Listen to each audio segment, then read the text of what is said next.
Sesekali saya ingin membicarakan tentang manajemen. Manajemen dalam versi saya adalah menyelesaikan masalah melalui orang lain atau getting things done through other people. Manajemen versi saya yang lain lagi adalah bagaimana mengeksploitasi orang lain dengan hasil maksimum dan mereka senang dieksploitasi oleh kita. Juga saya ingin membahas tentang manajemen strategi dalam artian hard skill, bukan hanya soft skill. Karena video seperti ini jarang tersedia. Apa karena memang sedikit yang mengajarkannya atau karena memang teknik manajerial ini sedikit pasarnya? Kalau di sosmed diperhatikan komentar atau status para sahabat, apa sih yang paling umum yang dibicarakan, dan apa yang umum dibicarakan itulah sebenarnya isi pikirannya secara dominan atau secara keseluruhan pada diri seseorang. Misalnya isinya adalah masalah galau, baper, pasti perasaan dan pikiran yang didominasi emosi begini karena melulu otaknya berisi hubungan percintaan, perselisihan, cemburu, iri, atau sejenisnya. Atau memang itu kesukaannya, suka drama, hidupnya bagaikan drama Korea. Gak ada masalah pun akan segera dicarikan dramanya. Atau masalah lain lagi, yaitu perpolitikan. Apa saja yang dibahasnya, pasti kekuasaan, pasti politik. Kalau sudah begini, semua pejabat jadi salah aja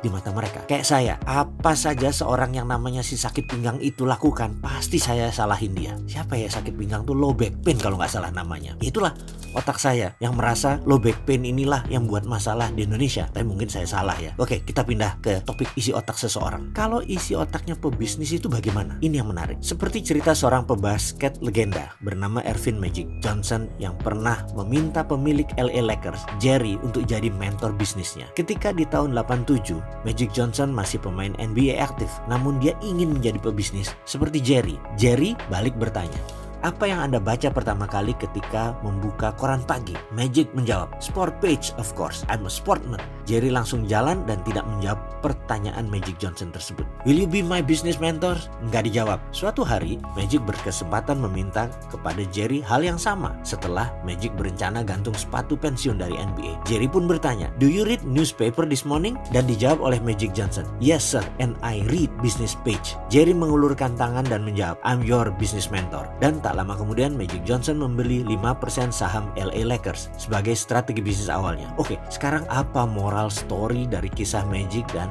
Jerry ini? Sahabat, kalau ingin memiliki materi bisnis dan manajemen lebih banyak dari sekarang, mulailah perbanyak baca buku bisnis. Berkumpul dengan pedagang, berkumpul dengan pebisnis, diskusi tentang keuangan. Selama status masih aduh jemuran belum kering, rasain lu Jokowi, maka rasanya bisa ketebak isi pikirannya. Kalau beginian, kapan mau jadi makmur? Susah Anda sukses kalau pikirannya hanya politik, politik, dan politik. Mulai sekarang Anda mulai baca buku bisnis, baca koran bisnis, berkumpul sama orang bisnis yang sukses.